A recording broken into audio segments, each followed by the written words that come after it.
तो बेसिकली जब हम सोर्सेस की बात करते हैं, इतिहास के अध्ययन में जब हम सोर्सेस की बात करते हैं, तो एक तो हमारे लिए आर्कियोलॉजिकल सोर्सेज हो गए। आर्कियोलॉजिकल सोर्सेज में हम लोग बात करते हैं कि किन किन मेटेलिस्टिक रिमेन्स, कौन कौन सी भौतिक वस्तुएं हम लोगों को मिल रही हैं, फिर किस तरीके के बर्तन मिल रहे हैं। सिक्के, सिक्के भी आपको बहुत सारी ऐतिहासिक चीजों के बारे में बताते हैं। जैसे चोल राजवंश के बारे में बात करेंगे ना, तो इन लोगों के जो सिक्के हैं उन पर सीधे साक्षात महादेव हैं या शिवलिंग है या नंदी है, तो उससे हम लोग कंक्लूड करते हैं, उससे हम लोग अंदाजा लगाते हैं कि ये लोग भगवान शिव की उपासना करते होंगे। और वहीं अगर हम लोग गुप्त कालीन सिक्कों को देखें, तो गुप्त कालीन सिक्कों के ऊपर भगवान विष्णु, जगत जननी माता लक्ष्मी या गरुड़ वगैरह का अंकन किया गया है। और गरुड़ का अंकन या लक्ष्मी जी का अंकन मतलब क्या हुआ कि, या भगवान विष्णु का अंकन मतलब हुआ कि ये लोग कैसे राजा रहे होंगे, ये लोग वैष्णव राजा रहे होंगे, भगवान विष्णु की उपासना करते होंगे। ठीक है, तो ये कुछ चीजें थी जो आपको एग्जामिनेशन पॉइंट ऑफ व्यू से जानने की जरूरत है। अब आगे हम लोग देखते हैं और क्या इंपॉर्टेंट चीजें हैं। आर्कियोलॉजिकल सोर्सेज में इंस्क्रिप्शन को भी हम लोग कंसीडर करते हैं। ये एक बड़ा ट्रिकी सा क्वेश्चन है, एग्जाम में पूछेगा कि जो इंस्क्रिप्शन है या शिलालेख है, ये साहित्यिक स्रोत में आएगा या आर्कियोलॉजिकल पुरातत्व स्रोत में आएगा। तो हमेशा ध्यान में रखेंगे कि जो शिलालेख होते हैं ना, उनको हम लोग कंसीडर करते हैं पुरातत्व आपको जो स्रोत है उनमें। क्यों ऐसा? बिकॉज इंस्क्रिप्शन कोई बहुत बड़े बड़े नहीं लिखे गए ना, कोई राजा है उसने जाकर के अपने बारे में, अपने साम्राज्य के बारे में 2-4 लाइन का एक मतलब जनरल सा डिस्क्रिप्शन दे रखा है। कुछ कुछ इंस्क्रिप्शन बड़े भी हैं, बट इंस्क्रिप्शन को हम लोग रखेंगे आर्कियोलॉजिकल सोर्सेज में। ये एक ट्रिकी क्वेश्चन है, एग्जाम में पूछेगा, आपको लगेगा भाई इंस्क्रिप्शन के ऊपर तो लिखा जाता है, तो लिखा जाता है तो दैट मीन्स वो स्रोत होना चाहिए साहित्यिक, बट उसको साहित्यिक स्रोत नहीं कंसीडर करेंगे। अब आ जाइए, साहित्यिक स्रोतों में भी कुछ तो धार्मिक स्रोत, हर धर्म की अलग किताबें होती हैं। हिंदुओं के कॉन्टेक्स्ट में देखेंगे तो वेद हो गए, पुराण हो गए, ब्राह्मण हो गए, अरण्यक हो गए। ठीक है, अलग अलग धर्मों के लिए अलग अलग किताबें हैं। ठीक है, जैसे जो बुद्धिस्ट लोग हैं उनके लिए जातक कथाएं हैं। ठीक है, जो जैनी लोग हैं उनके लिए आगम लिटरेचर है, उनके लिटरेचर को क्या कहते हैं? आगम। सेक्युलर, हर किताब में धर्म या ईश्वर की चर्चा ही नहीं की जाती है। जैसे कौटिल्य ने किताब लिख रखी है अर्थशास्त्र, नाम से आपको लगेगा कि किताब है अर्थशास्त्र, लेकिन उसमें ज्यादा बात की गई है अपने राजा को सशक्त बनाने के बारे में। इसीलिए जो कौटिल्य की लिखी हुई अर्थशास्त्र है उसका प्राइम थीम किस विषय के ऊपर लिखा गया है? तो राज व्यवस्था के ऊपर लिखा गया है। हाउएवर अर्थशास्त्र मतलब इकोनॉमिक्स होता है। जो अर्थशास्त्र से संबंधित विषय वस्तु है उनको भी डिस्कस किया गया है, बट उतनी प्रमुखता से नहीं। ठीक है, तो जैसे चाणक्य का लिखा हुआ अर्थशास्त्र, ये कैसा हो गया? ये सेक्युलर लिटरेचर में से आ गया। ठीक है, इवन हिंदुओं का जो उपनिषद है उनमें भी बहुत धार्मिक चर्चाएं नहीं की गई हैं। जैसे एक आदर्श बेटा, उसको कैसे अपने पिताजी के साथ व्यवहार करना चाहिए, एक आदर्श पत्नी कैसी होनी चाहिए, एक आदर्श पति कैसा होना चाहिए, इन सारी चीजों में आप देखेंगे कि किसी देवी देवता की हम चर्चा नहीं कर रहे हैं। And this is the exact reason कि वैदिक साहित्य में से उपनिषदों को क्या कहा जाता है, या उत्तर वैदिक साहित्य में से उपनिषदों को क्या कहा जाता है? सेक्युलर नेचर का कहा जाता है। जो विदेशी लोग हैं उनके अकाउंट, विदेशियों के लिखे गए जो आपको उनकी जो बायोग्राफी है, ऑटोबायोग्राफी है, उन सबको भी बेटर माना जाता है। बिकॉज माना जाएगा कि कोई विदेश से आया हुआ व्यक्ति है, वो हमारे आपके बारे में ज्यादा न्यूट्रल सोच रखेगा, वो ज्यादा अच्छी बातें बताएगा। अगर हम किसी राजा के यहाँ, हम दरबारी कवि हैं, और अगर राजा हमको 100 सोने के सिक्के दे देगा, तो भाई हम तब तो लिख देंगे ना कि देवराज इंद्र के बाद इस दुनिया में अगर कोई 2 नंबर पर है तो मेरे प्रतापी राजा ही है। हो सकता है कि उनका राज्य जो है मतलब 2-4 एकड़ से ज्यादा फैला हुआ नहीं हो, बट फिर भी उनके बारे में हम बढ़ा चढ़ा करके लिखेंगे। लेकिन विदेश से अगर कोई आ रहा है तो माना जाएगा कि वो आपके बारे में ज्यादा न्यूट्रल, ज्यादा संतुलित लिखेगा। हालांकि ये भी हर बार सही नहीं होता है। एल बासम ने लिखा वंडर दैट वाज इंडिया, बहुत ज्यादा उसमें आपको बायसनेस है इंडिया के बारे में, बहुत गलत गलत चीजें लिख के गया हुआ है। बट फिलहाल आप जानेंगे यहाँ पर कि लिटरेरी सोर्सेज में जो विदेशी हैं उनके भी चीजों को कंसीडर करते हैं। एग्जाम में पूछेंगे पुरातत्वविद किनको कहते हैं, ठीक है। पुरातत्वविद उनको कहते हैं जो भौतिक अवशेष, मिट्टी के बर्तन, शिलालेख और सिक्कों इत्यादि का अध्ययन करते हैं। फिर से आपको याद दिला रहे हैं, शिलालेख कैसे स्रोत माने जाते हैं, पुरातत्व वाले स्रोत माने जाते हैं, और इन चीजों का जो अध्ययन करते हैं उनको पुरातत्वविद के द्वारा जो बताई गई चीजें हैं उन्हीं के आधार पर इतिहास लिखा जाता है। Generally archaeological survey of India में बहुत सारे ऐसे लोग हैं ना जो मतलब पुरातत्वविद के तौर पर वहां पर पोस्टेड हैं, ठीक है। एक इंटरेस्टिंग बात और बताते हैं, जिन लोगों ने भी मिडिवल हिस्ट्री लिखी हुई है, जो भी तमाम बड़े बड़े इतिहासकार अपने को क्लेम करते हैं, जिन्होंने बहुत सारी किताबें में लिख रखी हैं, रोमिला थापर जैसी जो लोग हैं, या और भी बहुत सारे लोग, आप लोगों को पता होगा सबका नाम, इनमें से किन्हीं को भी फारसी लैंग्वेज नहीं आता है। और इन लोगों ने मुगलों के इतिहास वगैरह को ऐसे ग्लोरी मतलब इस तरीके से लिखा है जैसे उनके बारे में सब कुछ हमको पता है, ठीक है। कोर्ट में जब बात आई कि भाई आप टेस्टिफाई करो कि आपको ये फारसी लैंग्वेज आती है कि नहीं आती है, मुगल जो कोर्ट था उसमें कौन सी लैंग्वेज चलती थी, फारसी चलती थी। इन लोगों को आता भी नहीं है और इन लोगों ने इतिहास लिख रखा है। अगले में आइए, सामग्री अवशेष, ठीक है। सामग्री अवशेष मतलब मिट्टी के बर्तन समझ लेना है, किस तरह के घरों में रहते थे, पकी हुई ईंटें मिली हुई है, कहां से, हड़प्पा वालों से। तो वहां हम लोग अंदाजा लगाते हैं कि उनके भाई घर वर में पकी हुई ईंटें प्रयोग में लाई गई हैं, ज्यादा स्टेबल घर थे, ठीक है। औजार और भोजन के उपकरण, इन सब से भी हम लोग जानते हैं कि पहले के लोग किस तरीके से रहा करते होंगे।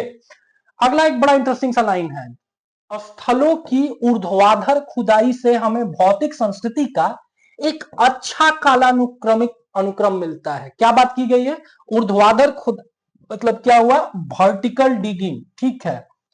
फावड़ा लीजिए और अपनी जमीन के नीचे आप खोदना शुरू करिए। ये सिंपल लैंग्वेज में बोल रखा है कि अगर वर्टिकली आप खुदाई करेंगे तो हम लोगों को एक कालानुक्रमिक अनुक्रम मिल रहा होगा, मतलब जितना नीचे आप खुदाई करेंगे उतने ही प्राचीन सभ्यता मिलेंगी। सिंपली समझिए, आपके पास 20 किताबें हैं ना, जो सबसे पुरानी किताब होगी उसको आप क्या करते हैं कि बुक शेल्फ में सबसे नीचे रख देते हैं, उसके बाद नई किताब आती है, नई किताब आती है, पुराने साल की जो किताबें होती हैं उनको हम लोग नीचे प्लेस करते हैं, उसके बाद जो नई किताबें होती हैं उनको ऊपर रखते हैं। सिमिलरली यहां पर क्या होता होगा ना कि ज्योग्राफी में एक टर्म होता है समस्थैतिकीय, वो जो सतह का संतुलन होता है वो पृथ्वी अपने को समायोजित करती है और इसी क्रम में भूकंप इत्यादि आते हैं। तो यहां पर लेट से एक संस्कृति फल फूल रही है, यहां पर कोई प्राकृतिक आपदा जैसे भूकंप आया, अब ये जगह कहां चली गई, सतह के नीचे चली गई। फिर एक बार भूकंप, फिर यहां पर एक नई सभ्यता फली फूली, फिर भूकंप आया, फिर ये नीचे चली गई, फिर एक सभ्यता फली फूली, फिर भूकंप आया, फिर नीचे चली गई। तो इस काल क्रम में आप देख रहे हैं कि क्या हो रहा है, जो सबसे प्राचीन सभ्यता है वो सबसे नीचे की तरफ जा रही है, और वही लिख रखा है कि ऊर्ध्वाधर खुदाई में जितना हम नीचे को जा रहे होंगे उतनी ही हमें प्राचीन काल की आपको सभ्यताएं देखने को मिलेंगी। अभी आपके एग्जाम में आप लोगों ने देखा होगा ना कि भाई इंटेलेक्चुअल क्वेश्चन भी पूछे जा रहे हैं, कंक्लूजन बेस्ड क्वेश्चन भी पूछे जा रहे हैं, केवल फैक्चुअल क्वेश्चन नहीं पूछे जा रहे हैं, ठीक है, सतही क्वेश्चन नहीं पूछे जा रहे हैं। तो अब इन सारे क्वेश्चंस को, इन सारे स्टेटमेंट्स को भी जानने का प्रयास करेंगे, एनसीईआरटी में ये दिया हुआ है। अगला एग्जाम में पूछेंगे मेगालिथ कहां पाए जाते हैं, मेगा मतलब बड़ा, लिथ मतलब पत्थर, ठीक है। दक्षिण भारत में क्या किया जाता था कि मरने के बाद लोगों को जब दफन किया जाता था तो उनकी कब्रगाहों के ऊपर बड़े बड़े पत्थर रख दिए जाते थे, और उसी को कहा जाता है मेगालिथ। मेगा मतलब बड़ा, लिथ मतलब पत्थर, इसी को महापाषाण कहते हैं हिंदी में। मेगालिथ आए या महापाषाण आए, तो मेगालिथ कहां के प्रचलित हैं, दक्षिण भारत के प्रचलित हैं, और ये और कुछ भी नहीं है, ये मरने के बाद कब्रगाहों के ऊपर, दफन किए जाने के बाद कब्रगाहों के ऊपर बड़े बड़े पत्थर लगा दिए गए हैं। हम लोगों को पता है कि हर धर्म में क्या किया जाता है कि भाई अलग अलग तरीके से मरने के बाद रिचुअल्स किए जाते हैं, धार्मिक अनुष्ठान किए जाते हैं। हिंदुओं में क्या किया जाता है, आपको जलाया जाता है। सर्प दंश के कारण अगर किसी बच्चे की मृत्यु हो रखी हो ना तो उसको फिर नदी में प्रवाहित कर दिया जाता है। इसके अतिरिक्त जानेंगे कि जैसे मुसलमानों में या क्रिश्चियन कम्युनिटी में क्या होता है, वहां पर कब्र बना करके दफन कर दिया जाता है। हिंदुओं में भी कोई कम्युनिटी है क्या जिसमें दफन किया जाता है, तो एक लिंगायत समुदाय है, इसी दक्षिण भारत के कर्नाटक में लिंग मतलब शिवलिंग, ये लोग भगवान शिव की उपासना करते हैं और मरने के बाद इनको जलाया नहीं जाता है, बल्कि भगवान शिव की तरह से ध्यान मुद्रा में उनको क्या कर दिया जाता है, बिठा करके उनको समाधि दिलवा दी जाती है।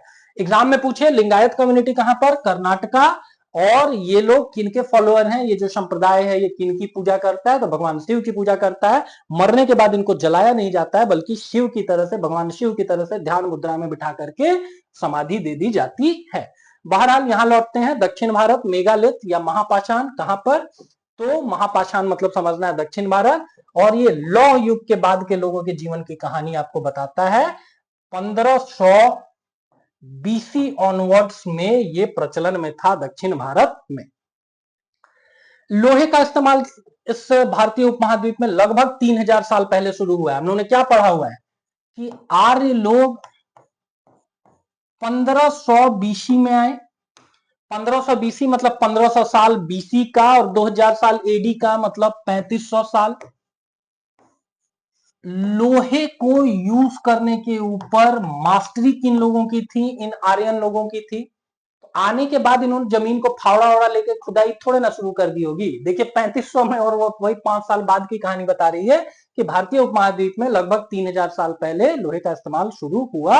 और अगर 2500 साल पहले की बात की जाए और 500 साल आगे चला जाए तो लोहे का जो उपयोग है वो बहुत बड़े पैमाने पर प्रारंभ हो गया। कुछ आर्कियोलॉजिकल साइट्स और उनकी प्रमुख जो आपको फाइंडिंग है उसको यहां पर डिस्कस किया गया है। एक चीज और आपको बता दें कि अगर आपको हमारे इन डिटेल क्लासेस का पैटर्न अच्छा लग रहा है, अगर आपको लग रहा है कि ये क्लासेस आपके लिए कुछ उपयोगी हैं, तो हमारा जो यूट्यूब चैनल है GS and math, G math, इसको आप प्लीज एक बार सब्सक्राइब कर लेंगे, सो दैट कि भाई हमारे जो भी यूजफुल वीडियोस हैं वो टाइमली आप तक पहुंचे।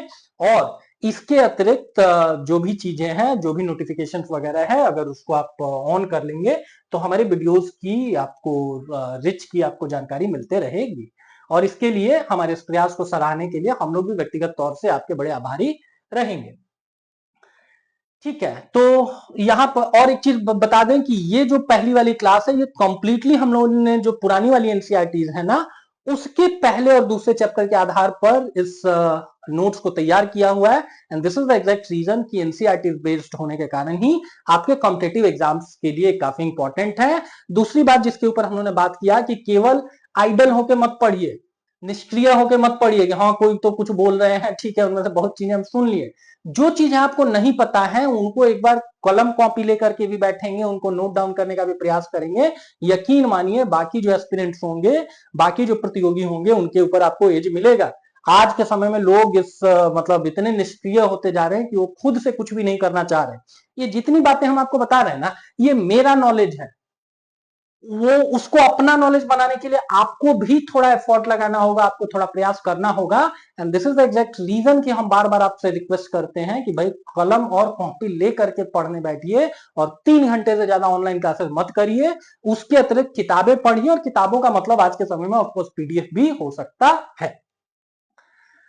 चलिए फिर बात करते हैं कौन कौन सी आर्कियोलॉजिकल साइट्स। नर्मदा नदी घाटी में प्रारंभिक शिकार और संग्रह समुदाय के आपको उदाहरण मिले हैं। ठीक है, नर्मदा यहां पे फ्लो कर रही है, देख सकते हैं। इसके ऊपर में विंध्यन और नीचे में सतपुड़ा। यहीं पर नर्मदा नदी घाटी में ही एक साइट है जिसका नाम है भीम बेटिका। माना जाता है कि ये जो भीम बेटिका शब्द है ना, ये भीम की बैठक शब्द से निकला हुआ है, और माना जाता है कि पांडव लोग कभी यहां पर आए थे, उन्होंने रेस्ट किया हुआ था, भीम बैठे थे, and this is the exact reason that particular name Bhimbetka is. ठीक है, अगला जान रहे होंगे कि ये कहां पर है भीम बेटिका। मध्य प्रदेश के एमपी के रायसेन जिले में है। और यहां पर किस चीज के प्रमाण मिलते हैं, शैल चित्रों के प्रमाण मिलते हैं। जो आदिम मानव थे वो गुफाओं इत्यादि में रहते थे, और छोटा छोटा बेसिक उन्होंने पेंटिंग कर रखा है।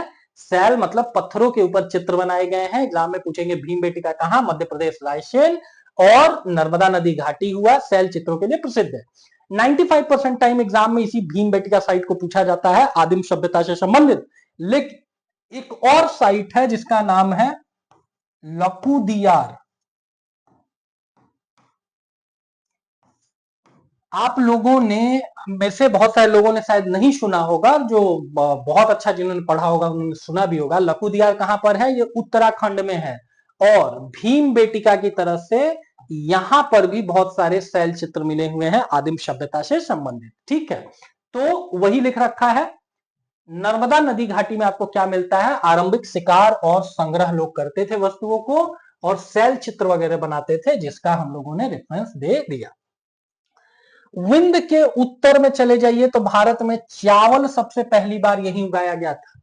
चलिए विंध्य के उत्तर में चल के देखा जाए। विंध्य के उत्तर में जाना मतलब हम लोगों ने बात किया कि नर्मदा नदी बहती है, एक तरफ ऊपर को विंध्य, नीचे सतपुड़ा। विंध्य के ऊपर आप चले जाएंगे तो उत्तर प्रदेश का ये जो नीचे वाला इलाका है, वहां पर प्रयागराज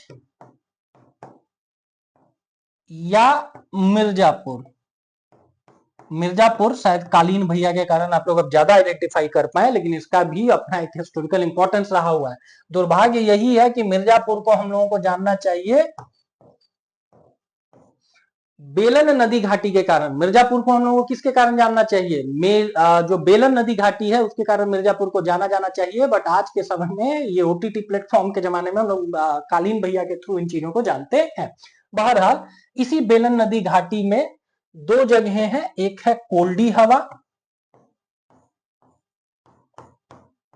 और दूसरा है महागढ़ा। कोल्डी हवा और महागढ़ा, यही सबसे पहली बार चावल के हम लोगों को साक्ष्य मिले हुए हैं कोल्डी हवा से, और महागढ़ा में हम लोगों को मवेशियों के खुर इत्यादि मिले हुए हैं। तो वही लिख रखा है कि विंध्य के उत्तर में चले जाइए, इन्हीं कोल्डी हवा और महागढ़ा में आपको क्या मिलते हैं? चावल की खेती के प्रमाण मिलते हैं। अगले में आ जाइए। मगध भारत का पहला सशक्त जो समृद्ध राज्य है, शक्तिशाली राज्य है, वो कहां स्थापित किया गया था? मगध में। मगध मतलब बिहार, दक्षिण बिहार। ठीक है, अगर पौराणिक दृष्टिकोण से देखें तो जरासंध और उनके पिताजी ने यहां पर राज्य को स्थापित किया, और एनसीईआरटी के हिसाब से चलेंगे तो जो बिंबिसार हैं और अजातशत्रु हैं, उन्होंने हर्यक डायनेस्टी को यहां पर स्टैब्लिश किया। तो मगध को क्या माना जाता है? भारतीय उपमहाद्वीप का पहला शक्तिशाली राज्य। उत्तर पश्चिम में सुलेमान और कीर्थर। सुलेमान और कीर्थर कहां पर है? एग्जाम में पूछेंगे तो पाकिस्तान है। लिखते क्या है? मतलब ऐसा नाम ही नहीं है जिसको लिखा जा सके। ठीक है, बस आप लिख लीजिएगा कीर्थर और सुलेमान रेंज कहां पर है? तो पाकिस्तान में है। वहीं पर एक आर्कियोलॉजिकल साइट है मेहरगढ़,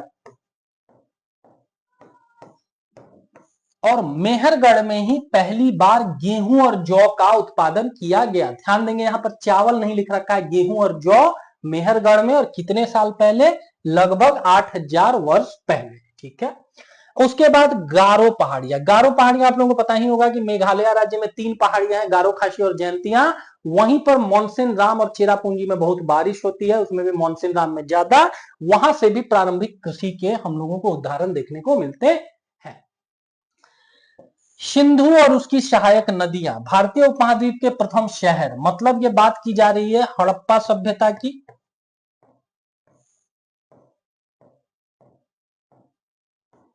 एनसीईआरटी में क्या लिख रखा है कि भाई हड़प्पा सभ्यता के 3 चरण है। पहला चरण, दूसरा परिपक्व चरण और तीसरा चरण। तो जो पहला चरण है वो लगभग 3300 से लेकर के 2600 बीसी की कहानी है।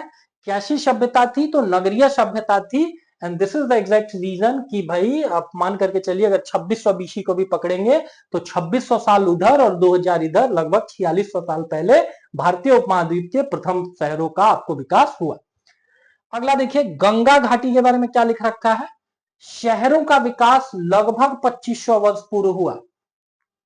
यहां हम लोगों ने क्या पढ़ा कि लगभग आपको 4500-4600 साल पहले पहली बार शहर देखे गए हैं, और अगले 2000, 4500 माइनस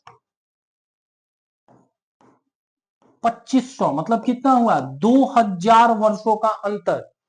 अगले 2000 सालों तक भारतीय उपमहाद्वीप में कोई मेजर शहरी संस्कृति नहीं डेवलप हुई। जो आर्यन लोग आए वो ग्रामीण सभ्यता थी, और ये बात की जा रही है शहरों का विकास 2500 वर्ष पहले जो हुआ है, ये महाजनपद एरा की बात की जा रही है। आगे इन चीजों को हम लोग डिटेल में देखेंगे। ठीक, मैप में चले आइए तो यहां पर आपको कीर्थर रेंज दिख रहा होगा, फिर सुलेमान दिख रहा होगा, यहां पर खैबर पास दिख रहा होगा, यहीं पर मेहरगढ़ है, और मेहरगढ़ में आपको किस चीज के साक्ष्य मिले हुए हैं, तो गेहूं प्लस जौ। ठीक है, अब एक बड़े इंटरेस्टिंग टॉपिक की तरफ आते हैं। देखिए क्या लिख रखा है, पुरातत्व काल में, पुरातत्व में हिस्ट्री में काल का निर्धारण कैसे किया जाता है। देखिए क्या लिख रखा है कि अवशेषों की तिथियां जानी जाती हैं कार्बन, रेडियो कार्बन डेटिंग के द्वारा, रेडियो कार्बन विधि के द्वारा। इसी को कभी कभी बोलते हैं कार्बन 14 डेटिंग। एग्जाम में पूछेगा कि जो भी अवशेष मिलते हैं उन अवशेषों, वो अवशेष कितने साल पहले के हैं, इसको जांचने का तरीका क्या है, रेडियो कार्बन विधि या कार्बन 14 डेटिंग। एक चीज और ध्यान में रखेंगे कि अगर हमको कोई अवशेष मिलते हैं तो वो जैविक प्रकृति के हो सकते हैं या अजैविक हो सकते हैं। जैविक मतलब क्या हुआ, कोई आदमी, कोई घोड़ा, कोई कुत्ता, कोई गधा मर गया। इवन हम लोग फर्नीचर भी यूज कर रहे हैं और अगर वो लकड़ी का बना हुआ है तो भाई लकड़ी भी अपने कभी ना कभी वो तो वृक्ष रहा हुआ होगा ना। तो इन सारी चीजों को हम लोग बोलते हैं जैविक अवशेष। एक हुआ अजैविक अवशेष, जैसे पत्थर से कुछ हम बना लिए या लोहे का कुछ बना लिए, तो उसमें कोई जीवन नहीं होता है ना, ना जीवन है ना कभी रहा था। लेकिन जो आपको जैविक अवशेष होते हैं वो कभी आपको जीवित अवस्था में रहे होंगे। तो यहां एक चीज जानेंगे कि अवशेषों की तिथियां तो ठीक है आप बता देंगे, लेकिन जो जैविक नेचर के अवशेष होंगे वही, लोहे का कोई रॉड लेकर के आप मेरे पास आएंगे और अगर हम हिस्टोरियन है, पुरातत्वविद है, अब बोलेंगे कि बताइए कि कितना पहले का है, तो भाई वही लोहे का रॉड आपके सर पे मार के हम भगा देंगे। हम बोलेंगे कि भाई कोई जैविक चीज लेकर के आइए, तभी वो आपके काम आ रहा होगा। ठीक है, जलवायु और वनस्पतियों का इतिहास पौधों के अवशेषों की जांच से हम लोग जानते हैं। ठीक है, और इससे पता चलता है, कार्बन डेटिंग से हम लोग को पता चलता है कि राजस्थान में एक साइट है बागौर, और कश्मीर में साइट है जिसको बोलते हैं बुर्ज होम या गुफ कराल। तो यहां पर भी हम लोगों को कृषि वगैरह के उदाहरण देखने को मिलते हैं। नोट डाउन कर लेंगे, 6000 ईसा पूर्व राजस्थान में बागौर और कश्मीर में बुर्ज होम और गुफ कराल। अब हम लोग बात करते हैं कि पुरातत्व में काल निर्धारण कैसे किया जाता है, कैसे हम लोग आइडेंटिफाई करते हैं कि भाई किस समय की हम लोग बात कर रहे हैं, समय हम लोग कैसे देखते हैं इतिहास में। देखिए, अक्सर आप लोग इतिहास की किताबों में टर्मोलॉजीज देखते होंगे एडी और बीसी। ठीक है, एडी और बीसी। एडी का मतलब होता है एनो डोमिनी, एनो डोमिनी को शॉर्ट में हम लोग एडी बोल देते हैं। अगला एग्जाम में पूछेगा कि ये किस भाषा का शब्द है, तो लैटिन भाषा का शब्द है। जैसे भारत में संस्कृत से सारी भाषाएं निकली हुई हैं, वैसे ही यूरोप के कॉन्टेक्स्ट में लैटिन भाषा से ही माना जाता है कि फ्रेंच हो गया, इटालियन हो गया, इंग्लिश हो गया, ये सारी भाषाएं कहीं ना कहीं लैटिन से ही निकली हुई है। अगला एग्जाम में पूछेगा इसका शाब्दिक अर्थ क्या होता है, प्रभु का वर्ष या स्वामी का वर्ष।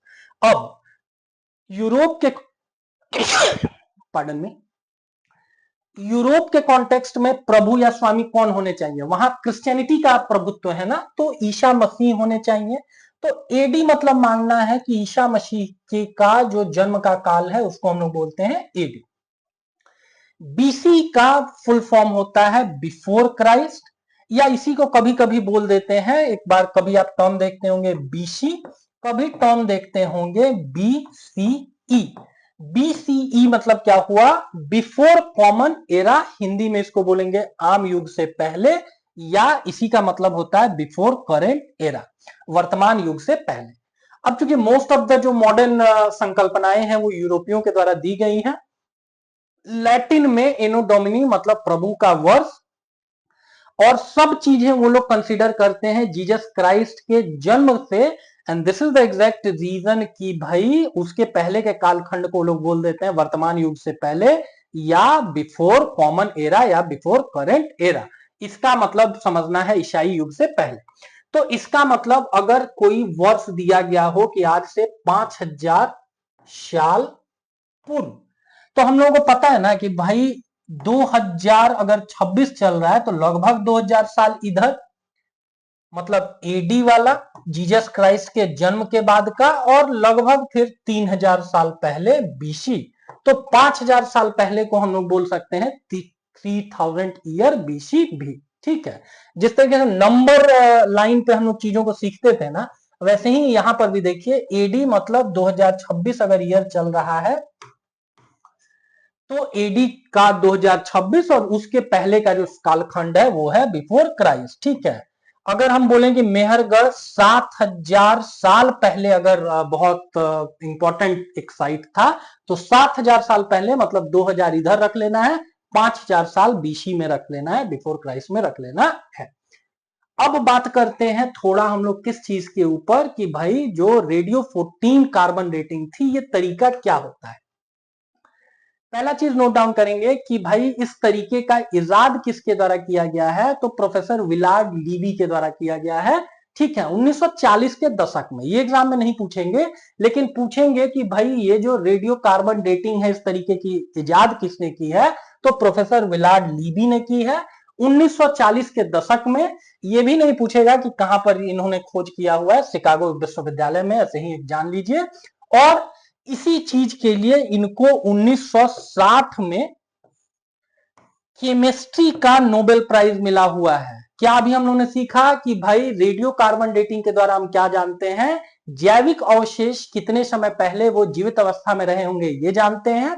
खोज की गई है प्रोफेसर विलार्ड लीवी के द्वारा,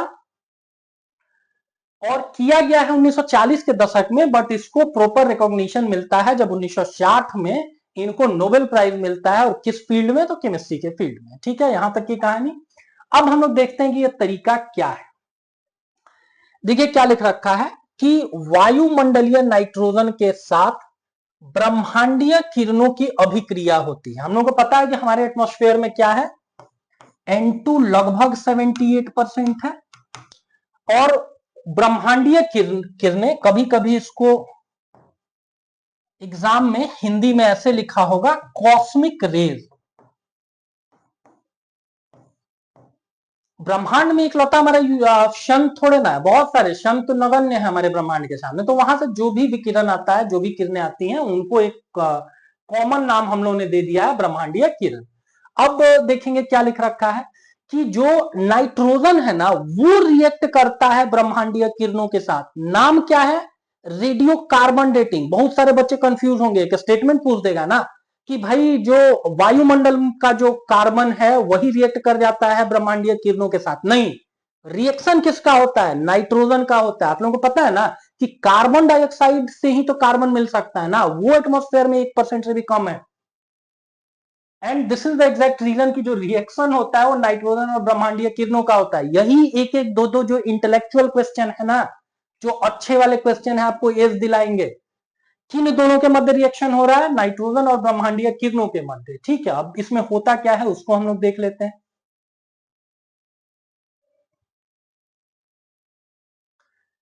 एक संकल्पना जानेंगे। संकल्पना क्या है, समस्थैतिकी, या उसी को इंग्लिश में बोलते हैं आइसोटॉप। पहला चीज नोट डाउन करेंगे कि कार्बन के 3 आइसोटॉप्स होते हैं, 3 समस्थैतिकी होते हैं, कार्बन 12, कार्बन 13 और कार्बन 14। ये जो 12, 13 या 14 है, ये किस चीज को इंडिकेट कर रहे हैं, तो ये मास नंबर को इंडिकेट कर रहे हैं। और मास नंबर क्या होता है, किसी भी एटॉम में नंबर ऑफ इलेक्ट्रॉन और number of proton plus number of neutron. ठीक है, इसका मतलब कि जो कार्बन 12 है इसमें आप देख सकते हैं कि 6 प्रोटॉन है, 6 न्यूट्रॉन है। लेकिन जो कार्बन 13 है इसमें प्रोटॉन तो 6 ही है और न्यूट्रॉन 7 है।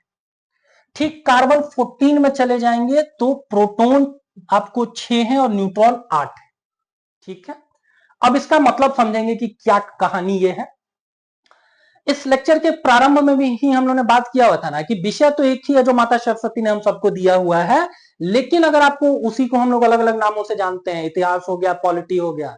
गोस्वामी तुलसीदास जी बोले हैं ना कि भाई हरि अनंत हरि कथा अनंता, कहूं चुनहु बहु विधि सब संता। ईश्वर एक है, उनके नाम अलग अलग हैं, उनको अलग अलग नामों से हम लोग जानते हैं। तो सिमिलरली देखिए ना, आज के समय में इतिहास पढ़ने के लिए भी आपको अगर साइंस नहीं आएगा, तो साइंस अगर नहीं आ रहा है तो दैट मीन्स आप इतिहास को नहीं पढ़ पाएंगे। अब देखिए यहां पर क्या लिख रखा है, समस्थैतिकी आइसोटोप। कार्बन 12 में क्या है, प्रोटॉन 6, न्यूट्रॉन भी 6। कार्बन 13 में 7 न्यूट्रॉन हो गए हैं और कार्बन 14 में 8 न्यूट्रॉन हो गए हैं। ठीक है, एक और चीज आप लोगों को पता होगा कि एटॉम में जो प्रोटॉन और इलेक्ट्रॉन का नंबर है वो बराबर होता है। बराबर होता है तभी तो चार्ज के हिसाब से न्यूट्रल होता है। ठीक है, और जो केमिकल प्रॉपर्टीज होती हैं वो इस चीज के ऊपर डिपेंड करती हैं कि भाई आउटर मोस्ट ऑर्बिट में कितने इलेक्ट्रॉन हैं, और इलेक्ट्रॉन का नंबर प्रोटॉन के नंबर के बराबर है। तो है ये सब के सब कार्बन, लेकिन नंबर ऑफ न्यूट्रॉन डिफरेंट है। ठीक है, अब देखते हैं कि क्या हो रहा है। एक और छोटा सा कॉन्सेप्ट आपको बताएंगे। रेडियो एक्टिविटी उन आपको एटॉम्स में देखने को मिलेंगी जहां न्यूट्रॉन से प्रोटॉन का रेशियो 1.25 से ज्यादा, छोटे एटॉम के केस। ठीक है, अब यहां पर न्यूट्रॉन बाई प्रोटॉन रेशियो देखिए 1 है। यहां पर क्या है, न्यूट्रॉन बाई प्रोटॉन रेशियो 7/6। ठीक है, इसका मतलब कि ये भी 1.2 से कम हुआ। लेकिन यहां पर देखिए कार्बन 14 के मामले में न्यूट्रॉन बाई प्रोटॉन रेशियो कितना, 8/6, मतलब 1.33। इसका मतलब अभी हम लोगों ने जाना कि अगर न्यूट्रॉन से प्रोटॉन का रेशियो 1.25 से ज्यादा है या 1.3 से ज्यादा है तो वो अनस्टेबल एटम होगा और रेडियो एक्टिव डीके के द्वारा वो स्टेबिलिटी को पाना चाहेगा। ठीक है, और स्टेबिलिटी पाना मतलब क्या हुआ कि न्यूट्रॉन को लूज करना। ठीक है, तो यहां पर देखिए ना रेडियो एक्टिव क्या हुआ, यही तो हुआ ना, ये स्टेबल हो गया। ये भी उतना अनस्टेबल नहीं है, बट सर्टेन अनस्टेबिलिटी यहां पे भी है। लेकिन कार्बन 14 के केस में देखेंगे कि neutron is to proton ratio 1.33 है, और 1.33 होना मतलब हाईली अनस्टेबल। अब चलिए आगे देखते हैं। अभी हम लोगों ने क्या बात किया कि ब्रह्मांड से आता है ब्रह्मांडीय किरणें या कॉस्मिक रेज, वो रिएक्ट करती हैं नाइट्रोजन 14 के साथ। आप लोगों से एग्जाम में आपको फंसाने के लिए देगा कार्बन 14, कार्बन 12, कार्बन 13, वो तीनों गलत है। किसके साथ रिएक्शन हो रहा है, नाइट्रोजन के साथ। क्यों नाइट्रोजन के साथ, 78% हमारा जो एटमॉस्फेयर है उसमें नाइट्रोजन ही है। अब यहां पर क्या हो रहा है कि इसी अभिक्रिया के द्वारा कार्बन 14 का निर्माण हो रहा है, और कार्बन 14 का निर्माण मतलब ये हुआ कि भाई अब ऐसा कार्बन डाइऑक्साइड एटमॉस्फेयर में होगा जिसमें कार्बन 14 भी है। ठीक है, अब आगे देखिए क्या हो रहा है कि भाई हम लोगों को पता है ना कि पेड़ पौधे क्या करते हैं कि प्रकाश संश्लेषण या फोटोसिंथेसिस के प्रोसेस के द्वारा वो कार्बन डाइऑक्साइड से अपना खाना बनाते हैं। तो पेड़ पौधे जब कार्बन डाइऑक्साइड को खींच रहे होंगे, अवशोषित कर रहे होंगे, तो ऐसा कार्बन डाइऑक्साइड भी होगा जिसमें कार्बन का नंबर कितना है, 14 है।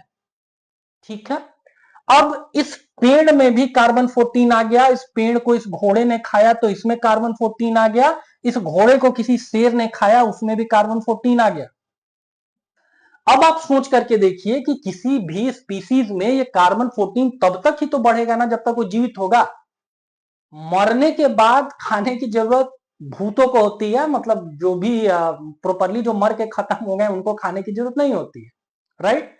And this is the exact reason कि भाई ये प्रोसेस तभी तक चलेगा जब तक आप जीवित हैं। अगर एक बार आप मर गए तो मरने का मतलब ये हुआ कि भाई आप कार्बन 14 को यहां पर किस तरीके से देख रहे होंगे, और कार्बन 14 को जैसे जैसे आप देखेंगे उसी तरीके से आपके साथ चीजें हो रही होंगी। ठीक है, तो यहां हम लोगों ने क्या देखा कि कार्बन 14 आपको तभी तक मिलेगा जब तक आप जीवित होंगे, और जीवित होने के बाद, मर जाने के बाद, वो बीटा डीके के द्वारा फिर कार्बन नाइट्रोजन में कहीं ना कहीं परिवर्तित हो जाएगा। ठीक है, आगे अब देखते हैं। तो कार्बन जो 14 है ना, इसमें एक टर्म जानेंगे, हाफ लाइफ। हाफ लाइफ या आधी आयु क्या होता है, इतने समय में, एक सेकंड दे दीजिए, आधी आयु मतलब होता है कि कार्बन 14, अच्छा वैज्ञानिक क्या करते हैं कि वो मोटे तौर पर अंदाजा लगा लेते हैं कि भाई अगर एक वयस्क घोड़ा है, स्केल्टन देख के, हड्डियां देख के अंदाजा चल जाता है कि भाई ये घोड़ा था, कुत्ता था, गधा था।